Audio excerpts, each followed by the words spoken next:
எப்படி நமக்கு பரம வைத்தியராக இருக்கிறார் டாக்டர் ஜீசஸ் கிரைஸ்ட் என்ற தலைப்பிலே நாம் செய்திகளை தேவனுடைய வசனங்களை தியானித்து கொண்டிருக்கிறோம். இந்த நாளில் நாம் தியானிக்கப் போகின்ற இந்த அற்புத சுகம் எங்கே இருக்கிறது என்று பார்ப்போமானால், யோவான் எழுதின சுவிசேஷ புஸ்தகத்திலே 9ஆம் அதிகாரத்திலே இதை குறித்து இந்த முழு அதிகாரத்தையுமே யோவான் இந்த அற்புத சுகத்தை விவரிப்பதற்காக, அதன் மூலமாய் ஆண்டவர் போதித்த சத்தியத்தை விவரிப்பதற்காக அர்ப்பணித்திருக்கிறார். நாம் நம்முடைய வேதாங்கங்களை எடுத்துக்கொள்வோமா?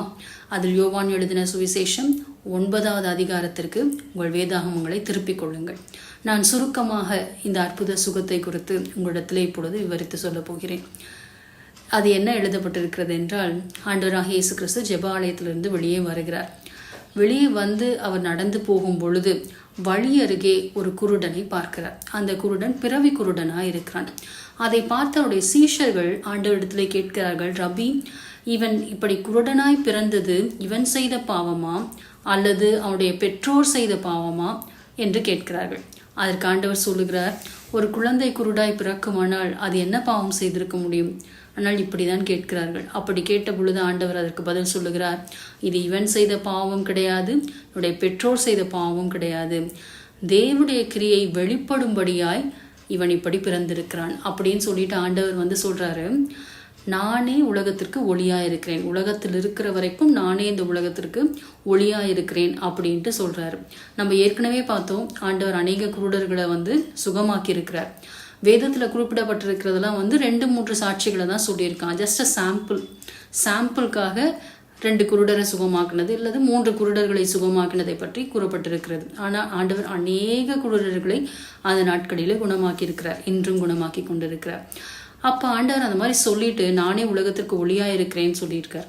அதனால தான் நம்ம முன்னாடி ஆண்டவர் குருடர்களுடைய கண்களை திறந்த பொழுது நாம் பார்த்தோம், ஆண்டவரே ஒளியா இருக்கிறார், is the light of the world. அதனால தான் அவருக்கு அந்த கண்களுக்கு ஒளியை கொடுத்தாருன்னு நம்ம பார்க்குறோம். இப்போ இந்த தருணத்தில் ஆண்டவர் என்ன சொல்றாரு, நான் தான் உலகத்துக்கு ஒளியா இருக்கிறேன்னு சொல்லிட்டு ஒரு விசித்திரமான ஒரு காரியத்தை ஆண்டவர் செய்கிறார். நாம் ஏற்கனவே பார்த்துருக்கிறோம், ஆண்டவர் தம்முடைய வார்த்தையினால சுகம் கொடுக்கிற தேவன். சில இடங்களில் ஆண்டவர் தொடுறார். குஷ்டரோகியை ஆண்டவர் தொட்டார். தீண்டத்தகாத ஒரு குஷ்டரோகியை ஆண்டவர் தொட்டு உணர்வூட்டி சுகமளித்தார்னு பார்த்தோம். அது மட்டும் இல்ல, பேதுரோட மாமி ஜுரமாய் கிடந்தப்ப ஆண்டவர் மேய்ப்பரா இருந்தபடினால குனிந்து அவளை தூக்கி நிறுத்தினார்னு பார்க்குறோம். நம்ம போன தடவை நேற்றைய தினத்தில் பார்த்த அற்புதத்தில் கூட ஆண்டவர் அந்த கூனியை எப்படி சுகமாக்குனாரு. முந்தைய தினத்தில் பார்த்த அற்புதத்தில் அந்த கூனியை ஆண்டவர் சொன்னார், மகளே ஸ்ரீயே, நீ உண்டு பலவீனத்தினின்று விடுதலையாக்கப்பட்டாய். வார்த்தையும் அனுப்பிட்டு ஆண்டவர் அதுக்கப்புறமாவும் என்ன செய்யறாரு, அவர் தொட்டார், அந்த முதுகை தொட்டார். அங்கதான் அந்த கட்டு இருக்கு, அதை அவிழ்க்கிறதுக்காக ஆண்டவர் தொட்டு சுகமாக்கினார் அப்படின்ட்டு நம்ம பார்க்கிறோம். இப்ப இந்த இடத்துல ஆண்டவர் என்ன தெரியுமா செய்தாரு, தொடலை. ஆனா ஒரு வித்தியாசமான ஒரு காரியத்தை ஆண்டவர் இங்க செய்யறார். என்ன செய்தார்னு பார்த்தீங்கன்னா, ஆண்டவர் குனிந்து துப்பி, தரையில துப்பி உமிழ்ந்து சேருண்டாக்கி அதை அந்த குருடனுடைய கண்களில் ஆண்டவர் பூசினாராம். இது எவ்வளோ ஒரு வித்தியாசமான காரியம் இல்லை? ஏன் ஆண்டவர் இந்த மாதிரி ஒரு காரியத்தை செய்தாரு? சேரை பூசிட்டு ஆண்டவர் சொல்றாரு, நீ போய் சீலோவாம்ன்ற குளத்துல போய் உன் கண்களை கழுவு. போன தடவை நம்ம பெதஸ்தா குளத்தை பத்தி பார்த்தோம். இப்ப சீலோவாம் என்ற குளத்துல போய் உன் கண்களை கழுவு அப்படின்னு ஆண்டவர் அனுப்பி வச்சிடுறாரு. அவனும் அப்படியே போயிட்டு கண்களை கழுவுறான். கழுவுனவன அவன் பார்வையடைந்தவனாய் திரும்பி வந்தான் அப்படின்ட்டு எழுதப்பட்டிருக்கு. அது மட்டும் இல்ல, இந்த இடத்துல அவன் திரும்பி வந்த உடனே அப்ப அந்த அயலகத்தெல்லாம் பார்த்து கேட்குறாங்களாம், இவன் குருடனால இங்க உட்காந்துருந்தான், இவனுக்கு எப்படி கண்ணு தெரியுது அப்படின்னு சொல்லிட்டு. இவன் பிறவி குருடனாச்சே, இவனுக்கு எப்படி பார்வை வந்தது அப்படின்னு. அப்போ அவனை அவங்க பரிசேயர்கிட்ட கூப்பிட்டு போறாங்க. அப்போ அந்த பரிசேயர் கேட்கிறாரு, நீ உண்மையிலே பிறவி குருடனா, உனக்கு எப்படி பார்வை வந்தது? அப்போ அவன் சொல்றான், ஏசுன்ற ஒருத்தர் வந்தாரு, அவர் சேருண்டாக்கி என் கண்கள்ல பூசினாரு, சீலோவாம் நதி குளத்துல கழுவ சொன்னாரு, கழுவினேன், காண்கிறேன் அப்படின்னு சொல்லிட்டு அவன் சாட்சி கொடுக்குறான். உடனே இந்த பரிசேயருக்கு ரொம்ப சந்தேகம், அது எப்படி ஒரு பிறவி குருடன் சுகமாக முடியும்? இடையில கண்ணில் ஏதாவது பாதிப்பு வந்தா கூட சுகமாகிடலாம், ஆனால் ஏதாவது மருந்து போட்டு சுகமாக்கலாம். ஆனால் பிறவி குருடனுக்கு எப்படி பார்வை வர முடியும் அப்படின்னு சொல்லிட்டு அவங்க என்ன பண்றாங்க, அவங்க அப்பா அம்மாவை கூப்பிட்டு அனுப்புறாங்க. இப்போ அவங்க அப்பா அம்மா வராங்க. வந்த உடனே அவங்கள கேட்குறாங்க, இது உங்க மகன் தானே அப்படின்னு கேட்குறாங்க. உடனே ஆமா எங்க மகன் தான் அப்படின்னு சொல்றாங்க. இவன் பிறந்தப்ப குருடனா இருந்தானா? ஆமா பிறந்தப்ப அவன் குருடனா தான் இருந்தான். இப்போ எப்படி அவனுக்கு சுகமாச்சு? அவன் பிறந்தப்ப குருடனா இருந்தான்னு தெரியும், ஆனா இப்போ அவன் பார்வையடைஞ்சிருக்கான். யாரால பார்வையடைஞ்சான் எப்படின்னு எங்களுக்கு தெரியாது. ஏன்னா அவங்களாம் பயந்துருந்தாங்களாம். இந்த பரிசேயர்கள்லாம் என்ன ஒரு கட்டுப்பாடு பண்ணியிருந்தாங்கன்னா, ஆண்டவராக இயேசுவை யார் மேசியான்ட்டு அறிக்கையிடுறாங்களோ அவங்களெல்லாம் வந்து ஜெபாலயத்துக்கு புறம்பாக்கிடுறத அவங்க சொல்லி கட்டுப்பாடு பண்ணியிருந்தாங்க. அதனால இந்த பெற்றோர் பயந்ததுனால இப்படி ஒரு பதிலை சொன்னாங்க. அப்புறம் அவங்க சொல்றாங்க, அவன் தான் வளர்ந்தவனாச்சே, அவன் பெரியவனா தானே இருக்கான், நீங்க அவனே கேளுங்க, அவன் சொல்லுவான் எப்படி சுகமானா அப்படின்னு சொல்லிட்டு மறுபடியும் கேட்குறாங்க அவங்க. அதுக்கு முன்னாடி அந்த குருடனாக இருந்து பார்வையடைந்தவர்கிட்ட கேட்குறாங்க, யார் இவர் அப்படின்னு கேட்டப்போ அவர் சொல்கிறாரு, அவர் கண்டிப்பாக ஒரு தீர்க்கதரிசியாக இருக்கணும். ஏன்னா அந்த காலங்களில் பார்த்தீங்கன்னா ஆண்டவர் அநேக அற்புதங்களையும் அதிசயங்களையும் தன்னோட தீர்க்கதரிசிகள் மூலமாக தான் செய்தார். மோசே மூலமாக செய்தார், எலியா மூலமாக செய்தார், எலிசா மூலமாக செய்தார். அதனால இஸ்ரவேல் ஜனங்களுக்கு தெரிந்ததெல்லாம் தீர்க்கதரிசிகள் மூலமாக தான் ஆண்டவர் அற்புதங்களை செய்வார் அப்படின்ட்டு. அப்போ வந்து அவன் வந்து அவர் தீர்க்கதரிசி அப்படின்னு சொன்னான். இப்போ 2வது தடவை அவங்க அப்பா அம்மா கிட்ட கேட்டதுக்கப்புறமா மறுபடியும் கேட்குறாங்க, எப்படி வந்து உனக்கு சுகமாச்சு, உண்மையிலேயே நீ பிறவி கூட தானா, என்ன ஆச்சு அப்படின்னு கேட்குறாங்க. உடனே வந்து அவன் மறுபடியும் சொல்கிறான், நான் வந்து அவர் சொன்னார், சேற்ற பூசினார், கழுவினேன், காண்கிறேன் அப்படின்னு. முன்னாடி நான் குருடனாக இருந்தேன், இப்போ நான் வந்து பார்வை அடைஞ்சிட்டேன் அப்படின்ட்டு அவன் சொல்கிறான். அதுக்கப்புறமா இவங்க சொல்கிறாங்க, அவர் நிச்சயமாக வந்து இயேசு வந்து பாவியான மனுஷன், நீ வந்து தேவனுக்கு வந்து மகிமையை செலுத்து அப்படின்னு சொல்லிட்டு. அப்போ அவங்க என்ன ட்ரை பண்ணுறாங்க, அவங்க பொய் சொல்லணும்னு அவங்க நினைக்கிறாங்க. வேறு விதத்தில் சுகமடைஞ்சதான் சொல்லணும்னு நினைக்கிறாங்க, இல்லை வந்து நான் பிறவை குருடன் கிடையாது, எனக்கு கொஞ்சம் கொஞ்சம் கண்டு தெரியும் அப்படின்னு சொல்லணும்னு நினைக்கிறாங்களான்னு தெரியல. அவனை வந்து அந்த மாதிரி பொய் சொல்ல தூண்டுறாங்க. அப்போ இந்த மாதிரி ஒரு உரையாடல் போயிட்டு இருக்கும்போது தான் அவங்க வந்து மறுபடியும் 3வது தடவையாக அவனை கேட்குறாங்க, அந்த பார்வையிழந்த மனுஷனை, எப்படி குணமான சொல்லுன்னு. உடனே அவன் ரொம்ப வெறுத்து போய் அவன் சொல்கிறான், நீங்கள் என்ன, நான் ஏற்கனவே நான் உங்களுக்கு சொன்னேன், நீங்கள் ஆனால் கேட்கல, அப்போ நீங்களும் அவருக்கு சீஷராக இருக்கணும்னு விரும்புங்களான்னு அவன் கிண்டலாக கேட்குறான். உடனே இவங்களுக்குலாம் ரொம்ப கோவம் வந்துடுச்சு. இந்த பரிசேயருக்கு அவங்க என்ன தெரியுமா சொல்கிறாங்க, நீ தான் அவனோட சீஷன், நாங்களாம் மோசேனுடைய சீஷர் அப்படின்னு சொல்கிறாங்க. மோசே தேவனோட பேசினான்னு எல்லாருக்கும் தெரியும், நாங்கள் அறிந்திருக்கிறோம், ஆனால் இவர் எங்கேருந்து வந்தார்னு யாருக்குமே தெரியாது அப்படின்னு சொல்கிறான். உடனே அந்த பார்வையடைந்த மனிதன் ஞானமாக பேசுகிறார். என்ன தெரியுமா பேசுகிறாங்க, ஆண்டவரிடத்துலேருந்து வராமல் எப்படி இப்படிப்பட்ட கிரியைகளை செய்ய முடியும்? இது வரைக்கும் உலக தோற்றம் முதல் பிறவியிலேருந்தே குருடா பிறந்தவங்க கண்கள் திறக்கப்பட்டதை நீங்கள் கேள்விப்பட்டிருக்கிறீங்களா? ஆண்டவர் பாவிகளுக்கு செவி கொடுப்பாரா என்ன? கண்டிப்பாக செவி கொடுக்க மாட்டார். ஆண்டவர் யாருக்கு செவி கொடுக்கிற தேவன்? அவரே பரிசுத்தம் உள்ள தேவன், சத்தியம் உள்ள தேவன். அவர் யாருக்கு செவி கொடுப்பார்? தேவ பக்தி உள்ளவராக இருந்து அவருடைய சித்தத்தை செய்கிறவர்களுக்கு தான் ஆண்டவர் வந்து செவி கொடுப்பார். அப்போ இதுல இருந்தே தெரியலையா அவர் எங்கேருந்து வந்திருக்காருன்ட்டு? இவர் எங்கேருந்து வந்தான்னு தெரியலன்னு சொல்றீங்களே, இவர் கண்டிப்பாக தேவனிடத்துலேருந்து தான் வந்தவர் அப்படின்னு சொல்லிட்டு அவன் சாட்சி கொடுக்குறான். இதை கேட்ட உடனே அவங்களுக்குலாம் இன்னும் கோபமாயிடுச்சு. அவங்க என்ன சொல்றாங்க, முழுசும் பாவத்திலே பிறந்த நீயா எங்களுக்கு உபதேசம் பண்ற அப்படின்னு சொல்லிட்டு அவனை புறம்பே தள்ளிடுறாங்க. ஏன்னா அவன் அறிக்கைட்டான், அவர் ஆண்டவராக இயேசு கிறிஸ்து தேவனிடத்திலிருந்து வந்தவர் அப்படின்னு சொல்லிட்டு, அவர் கிரியைகள் காட்டுதே அப்படின்னு சொல்லிட்டு அவன் தெளிவாக பேசுறான். உடனே இவங்க அவனை புறம்பே தள்ளிட்டாங்க. புறம்பே தள்ளின உடனே இது ஆண்டவராக இயேசு கிறிஸ்து கேள்விப்படுறார். அப்போ அவனை சந்திக்கும் பொழுது ஆண்டவர் கேட்குறாரு, நீ குமாரனிடத்துல விசுவாசமா இருக்கிறாயா அப்படின்னு கேட்குறாரு, தேவனுடைய குமாரனிடத்துல. அப்போ அவன் கேட்குற, ஆண்டவரே தேவனுடைய குமாரன் யாரு, நான் அவர் மேலே விசுவாசமா இருக்கிறதுக்கு? இப்போ ஆண்டவர் சொல்றாரு, நீ அவரை பார்த்துருக்கிற, உன் கூட பேசுறவர் அவர் தான். உடனே அவன் கண்டு கொண்டவனாய் அவன் சொல்றான், ஆண்டவரே நான் விசுவாசிக்கிறேன்னு சொல்லிட்டு அவரை பணிந்து கொள்ளுகிறான். எப்படிப்பட்ட ஒரு ரட்சிப்பு பாருங்க. இங்கே வந்து அவனுக்கு சரீர பிரகாரமான சுகம் மாத்திரம் கிடையாது, ஆவிக்குரிய ரட்சிப்பையும் அவன் பெற்றுக்கொண்டான். அப்போதான் ஆண்டவர் 39வது வசனத்தில் சொல்கிறார். இதெல்லாம் யோவான் 9வது அதிகாரத்தில் இருக்குது. 39வது வசனத்தில் சொல்கிறாரு, குருடர்கள் காணப்படும்படியாகவும் காணும்படியாகவும் காண்கிறவர்கள் குருடராகும்படியாகவும் நியாயம் தீர்க்கவே நான் வந்தேன் அப்படின்னு சொல்கிறார். அவர் யாரை குறித்து சொல்கிறாரு? பரிசேயர்கள்லாம் பார்க்குறாங்க, ஆண்டவருடைய கிரியைகளை பார்க்குறாங்க, ஆனால் அவங்க உணர்வில்லாத குருடர்களாக இருக்கிறாங்க. அவங்க ஆவிக்குரிய கண்கள் மூடி இருக்குது. ஆனால் இந்த குருடனுடைய கண்கள் திறக்கப்பட்டது மட்டும் இல்லை, பூமிக்குரிய கண்கள் மாத்திரம் இல்லை, அவருடைய ஆவிக்குரிய கண்களும் திறக்கப்பட்டதுனால அவர்தான் தேவாதி தேவன், அவர்தான் மேசியா என்பதை அவன் அறிந்து கொண்டவனாய் அறிக்கையிட்டான். இதுதான் இந்த அற்புத சுகத்தினை பற்றி ஒரு சாட்சி. இப்போ இது ஆண்டவர் தம்மை எப்படிப்பட்டவராய் வெளிப்படுத்தினார். ஏன் ஆண்டவர் வந்து சேருண்டாக்கி கண்களில் பூசி சீலோவாம் குளத்தில் போய் கழுவ சொன்னார்? இதில் தான் நமக்கு வந்து ஹிண்டே இருக்குது. இப்போ இதில் பார்த்தீங்கன்னா இந்த சேர் உண்டாக்கி, உமிழ்ந்து சேர் உண்டாக்கினார்னு இருக்கு இல்லையா, இது வந்து ஆங்கிலத்தில் எப்படி எழுதியிருக்காங்கன்னா, he made clay with saliva அப்படின்னு போட்டிருக்காங்க. கிளே எங்கே யூஸ் பண்ணுவாங்க? கிளேனா ஆக்சுவல் தமிழாக்கும் என்ன, களிமண். களிமண் எங்கே யூஸ் பண்ணுவாங்க? குயவர்கள் தான் களிமண்ணை யூஸ் பண்ணுவாங்க. களிமண்ணை பயன்படுத்தி தான் அவங்க பாத்திரங்களெல்லாம் உருவாக்குவாங்க. இப்போ இந்த இடத்துல நம்முடைய ஆண்டவர் எப்படிப்பட்டவர்? ஏசாயா தீர்க்கதரிசி 64வது அதிகாரம் 8வது வசனத்தில் சொல்கிறாரு, இஸ்ரவேல் சிறுமைப்பட்டு போனானே ஆண்டவரே, அவனுக்கு இரக்கம் செய்யுங்க அப்படின்ட்டு கெஞ்சுறதுக்காக ஆண்டவரை பார்த்து இப்படி சொல்கிறார், கர்த்தாவே நீரே எங்களுடைய பிதா. உண்மைதானே? அவர் தான் நம்முடைய பிதா. நாங்கள்லாம் களிமண், நீங்கள் தான் எங்களெல்லாம் உருவாக்கினவர். நீரே எங்களை உருவாக்கிறவர், நீ எங்களை உருவாக்கியவர், நாங்கள் அனைவரும் உடைய கிரியை அப்படின்னு சொல்கிறார். நீரே எங்கள் பிதா, நாங்கள் களிமண். அப்போ நாங்கள் களிமண்ணா அவர் யார்? உருவாக்குறவர், அவர் தான் குயவன். நீர் எங்களை உருவாக்கியவர், நாங்கள் அனைவரும் உடைய கிரியை அப்படின்னு சொல்லிட்டு ஆண்டவர் இரக்கத்திற்காக அவர் கெஞ்சுகிறார்.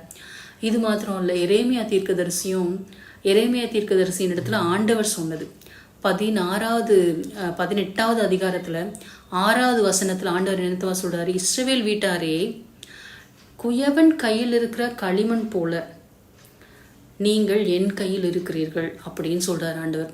அப்பனா களிமண் எப்படி குயவன் கையில் இருக்குதோ அந்த மாதிரி நீங்கள் என் கையில் இருக்கிறீங்க. எனக்கு சித்தமானபடி நான் உங்களை உருவாக்குகிற தேவன், உங்களை உருமாற்றுகிற தேவன் அப்படின்ட்டு ஆண்டவர் சொல்றார். ஆண்டவர் நம்மளை எப்படி உருவாக்குனார்? நமக்கு எப்படி இந்த பூமி ஆண்டவர் சிருஷ்டித்தார்? நம்ம ஆதியாகமம் 1வது அதிகாரத்தில் படிக்கிறோம். அதில் எல்லாவற்றையும் ஆண்டவர் எப்படி சிருஷ்டித்தார்? தம்முடைய வார்த்தையினால சிருஷ்டித்தார். வெளிச்சம் உண்டாக கடவுது அப்படின்னு சொன்னார், வெளிச்சம் வந்துச்சு. ஆண்டவர் சமுத்திரத்தை உண்டாக்கினார், எல்லாத்தையும் தாவரங்கள் எல்லாத்தையும் ஆண்டவர் உண்டாக்கிட்டார். மனுஷனை மட்டும் ஆண்டவர் எப்படி உருவாக்குனார்?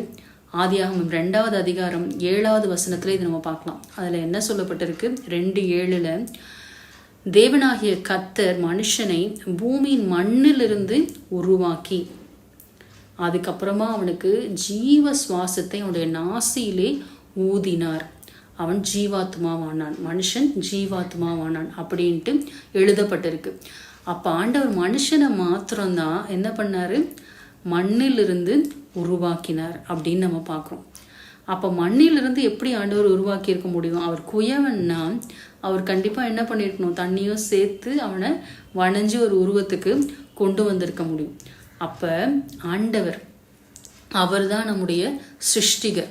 எப்ரேய பாஷையத்தில் சிருஷ்டிகர்ன்றதுக்கு ஏலோஹீம் அப்படின்ற பதம் பயன்படுத்தியிருக்காங்க. அப்போ அவர் தான் நம்முடைய சிருஷ்டிகர். நான் தான் சிருஷ்டிகர், உங்களை பார்க்க வந்திருக்கேன், உங்களை மீட்க வந்திருக்கேன் அப்படின்ட்டு ஆண்டவர் தம்முடைய செயல்களின் மூலமாக வெளிப்படுத்தினார். அதனால தான் ஆண்டவர் அந்த குருடனுடைய கண்களை திறக்கிறதுக்காக அவனுக்கு புது கண்களை அவர் உருவாக்குறார். ஏன்னா பிறவியிலே குருடனாக பிறந்தவனுக்கு பார்வை இல்லை, அந்த கண்ணு முழுசுமே வேஸ்ட். அதனால ஆண்டவர் என்ன பண்றாரு? ஒரு புது கண்களை அவனுக்கு உருவாக்கி ஆண்டவர் பொருத்துகிறார். அதற்கு அடையாளமாக ஆண்டவர் என்ன செய்கிறார்? உமிழ்ந்து அந்த உமிழ் நீரினால் சேருண்டாக்கி அதை அவன் கண்களிலே பூசுகிறார். சரி, அவர் சிருஷ்டிகர்னு இதன் மூலமா தம்ம வெளிப்படுத்தி இருக்கிறார். ஆண்டவர் ஏன் போயிட்டு சீலோவாம் குளத்துல போயிட்டு அவனை கழுவ சொன்னார்? அதே வசனத்திலே நம்ம பார்க்கலாம். யோவான் எழுதின சுவிசேஷத்திலே இந்த 9வது அதிகாரத்துல போட்டிருக்கு, சீலோவாம் என்பதற்கு அனுப்பப்பட்டவன் என்று அர்த்தமாம் அப்படின்னு சொல்லிட்டு. இது கிரேக்க பாஷையிலேருந்து மொழிபெயர்த்தது இல்லையா? கிரேக்க பாஷையில் சீலோவாம்ன்றதுக்கு அனுப்பப்பட்டவன் அப்படின்ட்டு அர்த்தமாம்னு போட்டிருக்கு. அப்படின்னா என்ன? ஆண்டவர் இதுலையும் என்ன குறிப்பிட விரும்புகிறார்? எந்த தன்மையை வெளிப்படுத்த விரும்புகிறார்? யார் அனுப்பப்பட்டவர்? ஆண்டவராகிய இயேசு கிறிஸ்து தான் நமக்காக அனுப்பப்பட்டவர். அவர் தான் நம்ம தேடி நமக்காக அனுப்பப்பட்டவர். நம்முடைய பாவங்களை மன்னிக்கிறதற்காக அனுப்பப்பட்டவர், நமக்காக பலியாக அனுப்பப்பட்டவர். அவர் தான் நம்முடைய மேசியா. அதை குறிக்கிறபடியாக தான் ஆண்டவர் என்ன சொல்றாரு? நீ சீலோவாம் குளத்துல போயிட்டு கழுவுன்னு சொல்றாரு.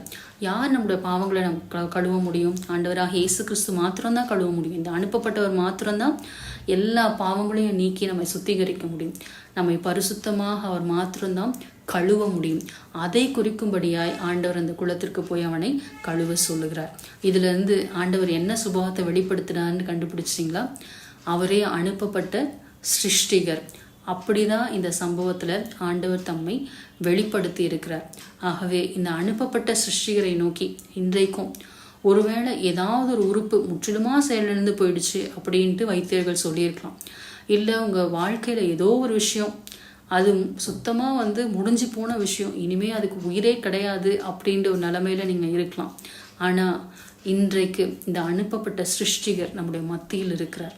அவர் எதற்காக நம் மத்தியில் இருக்கிறார் தெரியுமா? நமக்கு காரியங்களை மறுபடியுமாய் உருவாக்கி கொடுக்கும்படியாய் அவர் நம் மத்தியிலே இருக்கிறார்.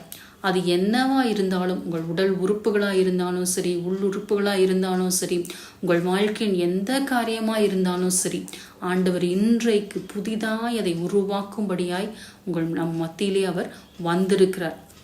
அநேக இடத்துல ஆண்டவர் உமிழ்நீரை பயன்படுத்தினதை நம்ம பார்க்குறோம். காது கேளாமல் இருந்த ஒரு மனுஷனுக்கு ஆண்டவர் உமிழ்நீரை பயன்படுத்துகிறார். கண்ணு தெரியாமல் இருந்த இன்னொரு மனுஷனுக்கு ஆண்டவர் உமிழ்நீரை பயன்படுத்துகிறார். ஏன்னா அவர் தான் சிருஷ்டிகர். அவர் நம்மளை எப்படி ஆதியில சிருஷ்டித்தாரோ அதை வெளிப்படுத்தும்படியாய், அவருடைய உருவாக்கும் தன்மையை வெளிப்படுத்தும்படியாகவே ஆண்டவர் இந்த செயல்களை செய்கிறார். ஆனால் ஆண்டவர் என்ன, வெறுமனே எதுவுமே செய்ய மாட்டார், சும்மா அவர் செய்ய மாட்டார். அவர் ஏதாவது செய்தார்னா அதில் கண்டிப்பாக ஒரு நல்ல காரணம் இருக்கும். ஆகவே அவர் நம்முடைய சிருஷ்டிகர். இப்பொழுது நம்முடைய சிருஷ்டிகரை நோக்கி நாம் பார்ப்போமா? நன்றி இயேசு சுவாமி. சர்வ வல்லமை உள்ளவரே, உம்மை நாங்கள் துதிக்கிறோம் அப்பா. உம்மை நாங்கள் ஸ்தோத்திரிக்கின்றோம் சுவாமி. நீரே எங்கள் சிருஷ்டிகராயிருக்கிறீரே, உம்மை நாங்கள் ஸ்தோத்திரிக்கின்றோம் ராஜா. யெகோவா எலோஹீம், உம்மை நாங்கள் ஸ்தோத்திரிக்கின்றோம் சுவாமி. அப்பா தகப்பனே கத்தாவே ராஜா, நீ தகப்பனை எங்களை உருவாக்கின தேவன் ராஜா. அப்பா தகப்பனே, எங்கள் கரு உருவாக்கப்பட்ட பொழுது ராஜா, அவை தகப்பனை உடைய கண்களுக்கு மறைவாயிருக்கவில்லையே ராஜா. எங்கள் ஒவ்வொருவரையும் சுவாமி பூமியின் தாழ்விடங்களிலே விசித்திர வினோதமாய் நீர் உருவாக்கின தேவனாய் இருக்கிறீரே. இந்த வேளையிலும் சுவாமி அப்பா, எந்த தகப்பனை கத்தாவை பகுதிகள் அந்த சரீரத்திலே தகப்பனே முற்றிலுமாய் பழுதடைந்து விட்டது என்று சொல்லப்பட்ட நிலையில் இருந்தாலும் சுவாமி, இப்பொழுது ராஜா நீர் ஒரு புது உறுப்பை நீர் அந்த இடத்திலே வைப்பீராக ராஜா. அப்பா தகப்பனை கத்தாவை புது உறுப்புகளை இப்பொழுது நீர் சிருஷ்டிப்பீராக ராஜா. உடைய சிருஷ்டிக்கும் வல்லமை தகப்பனை இப்பொழுது இறங்கி வரட்டும் ராஜா. அந்த நாளில் ஆதாமை தகப்பனை கத்தாவை உடைய கரங்களினால் நீர் உருவாக்கினீரே ராஜா. பூமியின் மண்ணிலிருந்து நீர் உருவாக்கினீரே சுவாமி. இந்த நாளிலும் அந்த உடைய உருவாக்கும் கரம் இறங்கி வந்து சுவாமி அப்பா தகப்பனை கத்தாவே ராஜா, பழுதடைந்து போயிருக்கின்ற இந்த தகப்பனை உறுப்புகளை அது முழுமையாய் புதியதாய் உருவாக்கட்டும் சுவாமி. அப்பா வாழ்க்கையின் எந்தெந்த பகுதிகளில் ராஜா தகப்பனை கத்தாவே இனி இது உயிர் பெற முடியாது, இது முடிந்து போன காரியம் என்று தகப்பனை நினைத்து கொண்டிருக்கிறார்களோ அந்த பகுதியிலெல்லாம் தகப்பனை இந்த உருவாக்கும் வல்லமை இறங்கி வரட்டும் சுவாமி. புதிய காரியங்களை அவர்களுக்காக நீர் உருவாக்குவீராக ராஜா. அப்பா புதிய காரியங்களை நீர் உருவாக்குங்க சுவாமி. உமக்கு தகப்பனை பயந்து ராஜா, உம்முடைய கிருபைக்கு காத்திருக்கிறவருமே ராஜா, உம்முடைய தயவு இப்பொழுது இறங்கி வரட்டும் சுவாமி. அப்பா நீர் உருவாக்குவீராக ராஜா. தகப்பனை கத்தாவே, திருமண வாழ்க்கை இல்லாதவர்களுக்கு திருமண வாழ்க்கையை நீர் உருவாக்குங்க ராஜா. குழந்தைகள் இல்லாதவர்களுக்கு நீர் குழந்தைகளை உருவாக்குவீராக ராஜா. அப்பா தகப்பனை, உறவுகள் இல்லாதவர்களுக்கு நல்ல உறவுகளை நீர் உருவாக்குவீராக ராஜா. ஞானம் இல்லாதவர்களுக்கு ஞானத்தை உருவாக்குவீராக ராஜா. இன்னும் என்னென்ன காரியங்களை நம்முடைய ஜனங்கள் கேட்கிறார்களோ சுவாமி, எல்லாவற்றையும் நீர் உருவாக்குங்க ராஜா. தகப்பனை கத்தாவே ராஜா, இந்த நர்வ் மிஸ் ஆகுது என்று சொல்லுகிறார்களோ அந்த நர்வை நீர் உருவாக்குங்க ராஜா. இந்த எலும்பு பழுந்தடைந்திருக்கிற சொல்லுகிறார்களோ அந்த எலும்பை நீர் புதிய எலும்பாய் நீர் உருவாக்குவீராக ராஜா. இந்த வயதுக்கு மேல் இது வளராது என்று சொல்லி இருக்கிறார்களோ தகப்பனை கத்தாவே, அவை எல்லாம் ராஜா புதியதாய் புதியதாய் புதியதாய் நீர் உருவாக்கி வைப்பீராக சுவாமி. சர்வ வல்லவரே, இந்த வேளையிலும் இறங்கி கொண்டிருக்கின்ற நம்முடைய உருவாக்கும் வல்லமைக்காக நாங்கள் நன்றி செலுத்துகிறோம் சுவாமி. நீர் உருவாக்கி கொண்டிருக்கிறபடினால் நன்றி ராஜா. புதிய லென்ஸ்களை நீர் உருவாக்கி கொண்டிருக்கிறபடினால் நன்றி ராஜா. புது கண்களை நீர் உருவாக்கி கொண்டிருக்கிறபடினால் நன்றி ராஜா. அப்பா தகப்பனை கத்தாவே, புது அவயவங்களை நீர் உருவாக்கி கொண்டிருக்கிறபடினால் நன்றி சுவாமி.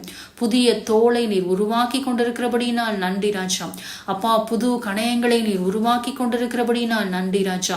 இருதயத்தின் வாழ்வுகள் தகப்பனை அதை புதிதாய் நீர் உருவாக்கி கொண்டிருக்கிறபடினால் நன்றி சுவாமி. அப்பா தகப்பனே, தசைகளையும் நீர் புதிதாய் உருவாக்குகிறபடினால் நன்றி ராஜா. நன்றி இயேசு சுவாமி. நன்றி தகப்பனே, உடைய உருவாக்கும் வல்லமைக்காக நாங்கள் நன்றி செலுத்துவோம். ஏவோ எலோஹீம், உம்மை நாங்கள் துதிக்கிறோம் அப்பா. எலோஹீம், உம்மை நாங்கள் ஸ்தோத்திரிக்கின்றோம் சுவாமி. எலோஹீம், உம்மை நாங்கள் உயர்த்துகிறோம் ராஜா. எங்களுக்காக அனுப்பப்பட்ட எங்கள் நேசரே, உம்மை நாங்கள் வாழ்த்துகிறோம் சுவாமி. உமக்கே எல்லா துதிகன மகிமையும் செலுத்துகிறோம் பிதாவே. ஆண்டவராக இயேசு கிறிஸ்துவின் நாமத்தினாலே கேட்கிறோம் பிதாவே. ஆமேன்.